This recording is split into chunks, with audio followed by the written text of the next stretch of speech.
राम भजन रो खूण खूणियो मारा सतगुरु माने खूब दियो राम भजन रो खूण खूणियो मारा सतगुरु माने खूब दियो राम भजन रो गुण गुणिया प्रथम नाम जीव्या सुरटियो प्रथम नाम जीव्या सुरटियो नाभि जाय ठराय दियो नाभि जाय ठराय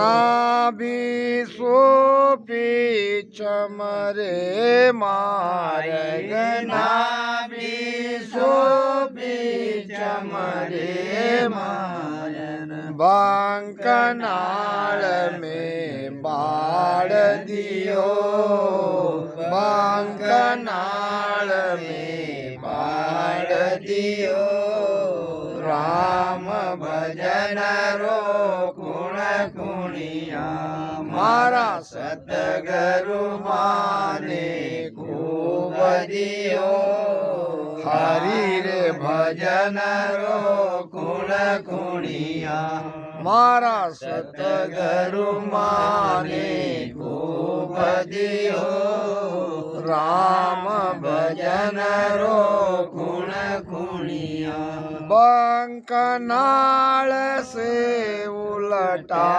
चढ़िया बंकनाल से उलटा चढ़िया तिरवेणी ठहराय दियो तिरवेणी ठहराय दियो ऋण झुण बाजा बाजे ऋण झुण बाजा बाजे वा मारा जीव लुभाय रयो वा मारा जीव लुभाय रयो राम भजन रो गुण गुणिया मारा सतगुरु माने खूब दियो हरि रे भजन रो गुण गुणिया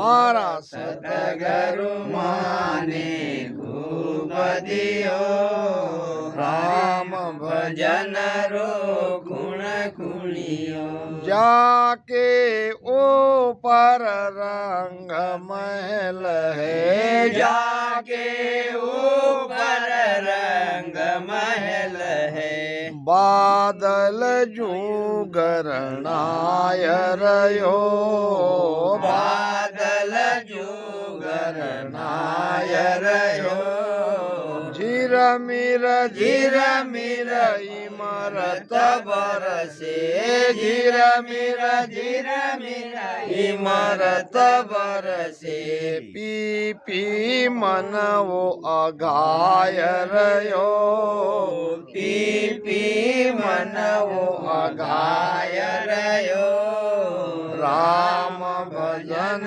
रो गुण गुणियो मारा सतगुरु माने खूब दियो राम भजन रो गुण गुणियो जाके वो परमा सुन है जाके वो परमा सुन है सूरज जू चमकाय रयो सूरज यूं चमकाय रयो किशन दास सतगुरा जी रे शरणे किशन दास सतगुरु जी रे शरणे शब्द प्रकाशा होय रयो शब्द प्रकाशा होय रयो कुणिया मारा सतगुरु माने खूब दियो हरि रे भजन रो गुण कुणिया मारा सतगुरु माने खूब दियो राम भजन रो गुण कुणिया राम राम भजन रो खुणखुणियो खुणखुणिया यानी वो बाजा बच्चा खेलता है हम वो खुणखुणिया बजाते हैं जब वो रोने लगता है। खुणखुणिया बाजा की आवाज सुनते ही बच्चा चुप हो जाता है और उसमें वो मगन हो जाता है। इसी प्रकार ये राम नाम रूपी खुणखुणिया बाजा हम सबको सदगुरु ने दिया है बजाने के लिए। यानी आप ये बजाओ, ये राम राम रटन करो, उसमें मन को लगाओ।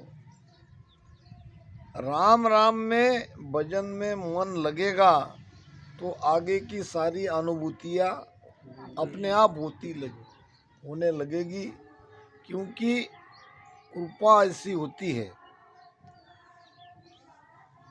तो उसके लिए हमको वो बाजा बजाना पड़ेगा, भजन करना पड़ेगा। भजन दोनों श्वास में धारो धार राम नाम रटन करो और उस राम नाम को तुम कान से सुनो क्योंकि मन को कोई न कोई काम चाहिए। जो हम राम राम जिब्या से रटन करते हैं वो सुनने के लिए वहाँ पे कान को लगा दो, वो ध्वनि कान में आती रहेगी, जिब्या से राम राम होता रहेगा तो सदगुरु की कृपा भी होगी, नयनचरी जगेगा और नयनचर के साथ सुरती शब्द का मेल भी होगा और आपकी ध्यान की यात्रा पूरी भी होगी। प्रथम नाम जिब्यासु रटियो, जीभ से राम राम रटन करना ही पड़ेगा। चुप बैठ के हम भजन नहीं कर सकते, ऐसे बैठ गए। पहुंचा की कुण साक, पहुंचा की सुन साक कोई सिमरन तद देह। पहुंचे हुए महात्मा की ओर देख के हम भी अगर चुपचाप बैठते हैं तो इसमें हमारा नुकसान है। रटना की विद टाल के साजन करे अनेक, से सब हद का ख्याल है नाना विद का देख। रसना से राम राम करना पड़ेगा। राम राम रसना से रटन करोगे तो नाभि में जाके आपको अनुभव आएगा। नाभि में सबसे ज़्यादा पहला प्रमाण मिलता है तो नाभि में मिलता है। कंठ में तो यहाँ पे केवल शब्द जगता है, ये कंठस्थान हिलने लगता है, मुख में रस आता है, गुदगुदाहट होती है और हृदय में जब ध्यान आता है तो प्रेम प्रकटता है। मगर नाभि में जब शब्द जगता है, नाभि में जब ध्यान आता है तो सारे शरीर में वो फैलता है। रोम रोम में 3.5 करोड़ रोमावली है और सभी नाड़ियों में ये शब्द की ध्वनि सुनाई देती है, ररंकार की धुन। तो ये अनुभव से गुजरने के बाद नाभि सु पीछम रे मारक, अब नाभि से ही बंकनाल खुलती है। नाभि यानी केवल नाभि यहाँ तक नहीं है, नीचे ब्रह्मस्थान तक नाभि का एरिया है और ब्रह्मस्थान और गुदा के बीच में ये बंकनाल का मुख है जो बंद है। और ये राम भजन के प्रताप से, गुरु कृपा से वो मुख खुल जाता है और फिर बंकनाल से हमारी ध्यान की यात्रा आगे बढ़ने लगती है। बंकनाल से उल्टा चढ़िया, उलट चलने का रास्ता है बंकनाल। शरीर में हमारी 2 नाड़ी है, एक है बंकनाल, एक है शंकनाल। संकनाल से हम आए हैं, उसको सीधी नाड़ी कहते हैं। बंकनाल ये जाने का मार्ग है, वो टेढ़ी है, वक्र है। बंक यानी बाक। तो बंकनाल से उल्टा चढ़िया त्रिवेणी जाए ठहराए दियो। अब बंकनाल से जाओगे तो त्रिकुटी में पहुंचोगे, संकनाल से सीधे चढ़ोगे तो भुरकुटी में जाओगे। त्रिकुटी भुरकुटी दोनों पास ही है, और हमको भुरकुटी का रास्ता छोड़ना है, त्रिकुटी का पकड़ना है। बीच में और एक स्थान आ गया, मेरू स्थान। वहाँ मेरू को पार करके त्रिकुटी में जाते हैं। अब त्रिकुटी का प्रमाण महाराज बता रहे कि ऋण झुण बाजा बाजे। अनहद के 10 प्रकार के बाजे वहाँ सुनाई देते हैं। पहले तो ये जो रात में रात कीड़े समझते हो? हाँ, वो आती है पहली आवाज। त्रिकुटी में अनहद की पहली ध्वनि वो भ्रमर के जैसी आती है। फिर डफ, फिर घुंघरू, फिर बांसुरी, ऐसे 10 प्रकार के बाजे वहाँ पे बजाई देते हैं, जिसमें मन मोहित हो जाता है। ऋण झुण बाजा बाजे, वहाँ हमारा जीव लुभाए रहो। ये जीवात्मा, ये मन वहाँ पे लुभायमान हो जाता है।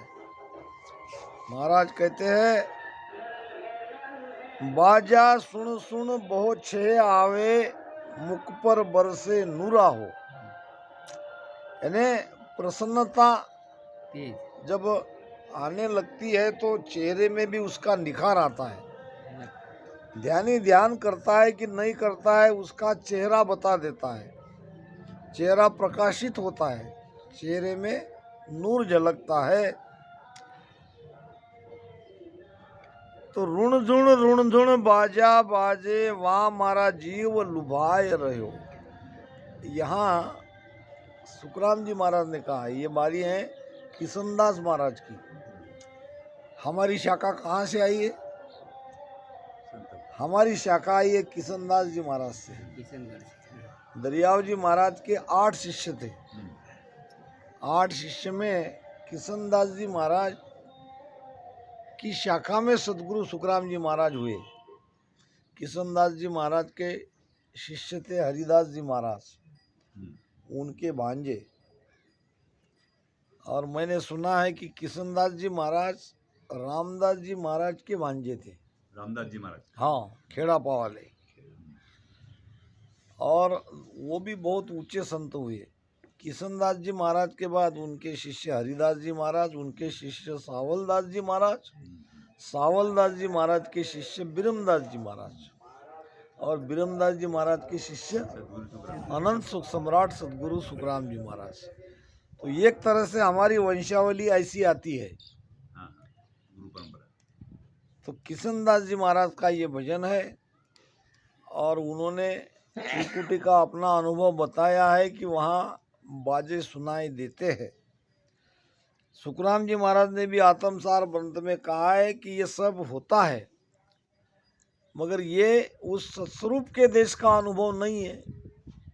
दिसे चैनन न सुनिर के, काना बाज सुनी तब लग उरे परे नहीं पोता, नाद सुने मन भीजे।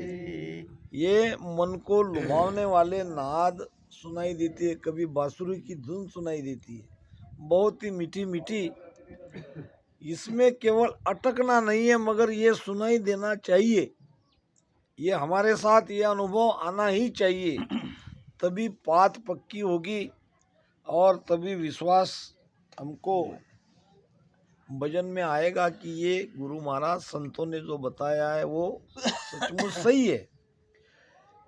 केवल ध्वनि ही हम सुनते हैं, ध्वनि के अलावा कोई दूसरी बात कहता नहीं है। कोई कहता नहीं है कि ये बाजे बजते हैं। तो भजन उसमें बहुत गाढ़ा करना पड़ेगा। जो भेद बताया है वो भेद से भजन करना पड़ेगा। पिंड से ये संपूर्ण चेतना जब यहाँ त्रिकुटी में खंड में आएगी तब ये सारी दुनिया आपो आप सुनाई देगी और वो सुन के आगे निकलना है। झिरमिर इमरत बरसे। अब ये इमरत क्या है? इमरत है वहाँ का आनंद। इमरत किस आनंद को उपमा दिए महाराज ने कि ऐसा झिरमिर झिरमिर झिरमिर ये सुषुम्ना नाड़ी 1000 धार से बहती है, यानी ऊपर से नीचे सारे शरीर में, रोम रोम में, नाड़ी नाड़ी में अपने आप वो आनंद आता रहता है और वो भजन में बैठा ही रहता है, मगन रहता है। तो झिरमिर झिरमिर इमरत बरसे, जैसे पानी बरसता है झिरमिर झिरमिर, इसी प्रकार ये आनंद रूपी इमरत झिरमिर झिरमिर बरसता है। पी पी मन वो अघाय रहो। अघाय नाम तृप्त। ये मन उस आनंद को अनुभव करते करते तृप्तता आती है। तृप्तता होने के बाद क्या होता है? फिर लगती है समाधि। महाराज ने कहा है समाधि कब लगती है? जब तृप्तता आती है, जब बहुत ज़्यादा आनंद आता है तो फिर उसमें से निकलने को मन नहीं होता और वो अखंड लीव लग जाती है और लीव का रूपांतर समाधि में हो जाता है। जाके ऊपर महाशून्य है, इसके ऊपर है महाशून्य। जैसा कि कल बताया, हम पूरी तरह से शून्य हो जाते हैं। शरीर है कि नहीं है इसका भी पता नहीं चलता, हम है कि नहीं है इसका भी पता नहीं चलता। ऐसा नहीं है कि आनंद नहीं आ रहा है, आनंद तो उसे हो ही रहा है। विचार पूरी तरह से बंद हो गए हैं, चारों तरफ सन्नाटा, शून्य शून्य शून्य। सूरज जो चमकाए रहो। अब शून्य के बाद आता है अनुभव प्रकाश का। जैसे बाहर हम सूरज चमक रहा है कि नहीं, धूप चमक रही है, धूप खिली हुई है, हम देख रहे हैं। इसी प्रकार भीतर में उजाला होता है और ये उजाला जब तक नहीं होगा तब तक चुपचाप मत बैठो, ये उजाला होगा। जाके ऊपर महाशून्य है, सूरज जो चमकाए रहो। जैसे सूरज बाहर में चमकता है वैसे भीतर में भी ये शब्द का प्रकाश दिखाई देता है सुरती को। और किशन दास सतगुरु जी रे शरणे शब्द प्रकाशा होए रहो। शब्द का प्रकाश होता रहता है। अब उसको संतों ने कभी करोड़ों शून्य का प्रमाण दिया है तो कभी अनंत कोटि सूर्य का प्रकाश दिया है। तो ये आत्मा का प्रकाश है, शब्द का प्रकाश है, जो शब्द के कारण ही ये अनुभव में आता है। तो ये राम नाम का ये प्रताप है। मूल में राम नाम रटन करते करते जाना पड़ेगा। और ये जब हमारा ध्यान ऐसी स्थिति में आएगा तो तब समझना चाहिए कि हमने हमारी आत्मा को लख लिया, आत्म साक्षात्कार हो गया और उस परम आनंद में हम जाके समा जाते हैं, सुरती जाके उसमें मिल जाती है। सद्गुरु शुक्रान।